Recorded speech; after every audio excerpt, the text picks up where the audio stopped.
कर्नाटक में पिछले दिनों जैन संत काम कुमार नंदी जी की निर्मम हत्या कर दी गई थी। इस घटना से मुजफ्फरनगर सहित समूचे भारत में जैन समाज आक्रोशित है और घटना की सीबीआई जांच कराने व दोषियों को कड़ी से कड़ी सजा दिलाए जाने की मांग को लेकर आंदोलनरत है। इसी क्रम में 20 जुलाई को जैन समाज ने विरोध स्वरूप अपने प्रतिष्ठान बंद करने का निर्णय लिया था, लेकिन मुजफ्फरनगर में इसका आंशिक ही असर देखने को मिला। अधिकतर जैन समाज के प्रतिष्ठान खुले पाए गए। जैन समाज के लोगों के प्रतिष्ठान खुले रहे। युवा जैन एकता मंच के राष्ट्रीय अध्यक्ष गौरव जैन ने भी माना कि मुजफ्फरनगर में बंद का आंशिक असर रहा, लेकिन उन्होंने साथ ही कहा कि जैन समाज अपनी मांग को लेकर मुखर है और मांगे पूरी होने तक आंदोलन जारी रहेगा। देखिए, ऐसा है, पिछले कई वर्षों से बहुत से मुद्दे जैन समाज में चल रहे हैं। यह आज का कोई नया विरोध नहीं है। गिरनार जी पर जिस तरह कब्जा करने का प्रयास किया गया, वो एक बड़ा ज्वलंत मुद्दा जैन समाज में चला। संथारे का मामला हुआ गुजरात के अंदर, उसको लेकर बड़ा आंदोलन हुआ। उसके बाद शिखर जी का मामला हुआ, शिखर जी को लेकर एक बहुत बड़ा आंदोलन, लाखों करोड़ों लोग सड़कों पर उतरे, तमाम तरह के मामला हुए। साथ ही साथ बहुत सी जगह इस तरह के किस्से दिखे कि कहीं अगर जैन आबादी 100, 200, 400 की है और वहाँ जैन मंदिर है, तो जैन मंदिर को असामाजिक तत्वों के द्वारा कब्जाने का प्रयास किया गया। जैन साधु विचरण कर रहे हैं, क्योंकि जैन साधु हमारे पैदल चलते हैं, वो वाहन का प्रयोग नहीं करते, वो पूरे हिंदुस्तान में जहाँ भी जाएंगे वो पैदल जाएंगे। तो बहुत सी जगह देखा गया कि जैन संत वहाँ से गुजर रहे थे और कुछ असामाजिक तत्वों ने डिस्टर्ब करने का प्रयास किया। चातुर्मास के बीच में कुछ लोगों ने डिस्टर्बेंस पैदा करने का प्रयास किया। तो इन तमाम चीज़ों से बनकर एक बहुत बड़ा आक्रोश कई वर्षों से जैन समाज में बना हुआ है। लगातार ज्ञापनों के माध्यम से, छोटे छोटे धरनों के माध्यम से, छोटे छोटे आंदोलनों के माध्यम से, नेतागण से मुलाकात करके, सरकार के लोगों से मुलाकात करके जैन समाज विभिन्न माध्यमों से अपनी मांगों को रखता रहा है।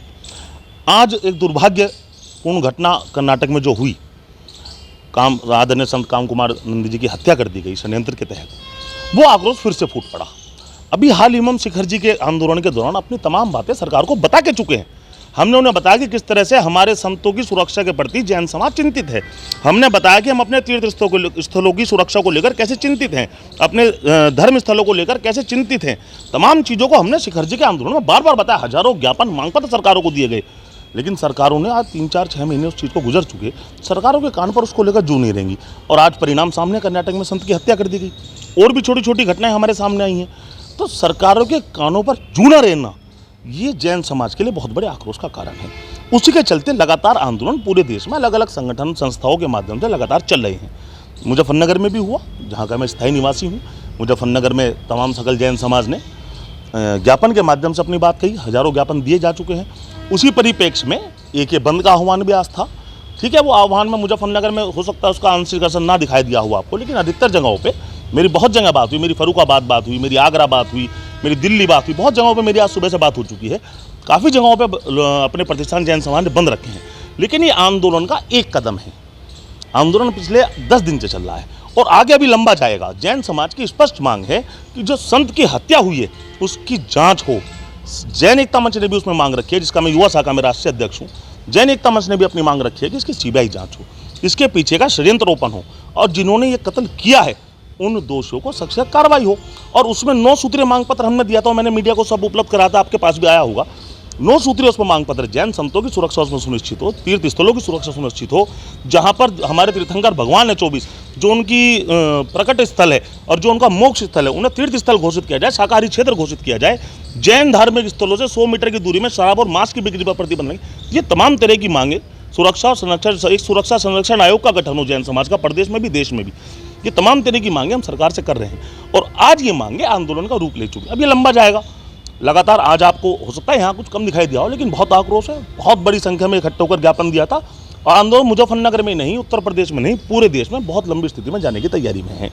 परम पूज्य आचार्य भगवान काम कुमार नंदी जी की नरसंग हत्या के विरोध में आज संपूर्ण सकल जैन समाज भारतवर्ष के माध्यम से प्रत्येक जगह भारत बंद और बाजार बंद का आह्वान किया गया। सकल जैन समाज मुजफ्फरनगर के माध्यम से प्रतिदिन अनेक विरोध प्रदर्शन, ज्ञापन प्रदर्शन, प्रतिदिन यहाँ पर नित्य नए नए कार्य उस विरोध के स्वरूप किए जा रहे हैं। आज सकल जैन समाज मुजफ्फरनगर, खतौली, शामली, अनेक स्थानों पर भारत बंद के दौरान बाज़ारों को बंद रखा गया। शांतिपूर्वक शासन प्रशासन से पद यात्रा के माध्यम से, अपने ज्ञापन रूपी मांगों के माध्यम से हमने एक बार पुनः यही प्रयास किया है कि शासन प्रशासन जागे, राज्य सरकार, केंद्र सरकार सचेत हो और इस अहिंसक समाज पर इतनी बड़ी हिंसा का जो कार्य हुआ है वह आगे ना हो, इसकी पुनरावृत्ति ना हो और दोषियों को अधिक से अधिक सज़ा मिले। और मैं समझता हूं कि जैन समाज की एकता का ही फल है कि कर्नाटक सरकार ने वह जांच सीबीआई को सौंपने का आदेश दे दिया है और मुझे आशा ही नहीं पूर्ण विश्वास है कि अति शीघ्र उस घटना का पूर्ण रूप से खुलासा भी होगा और आने वाले समय में इस प्रकार की गतिविधियां रोकी जाएंगी।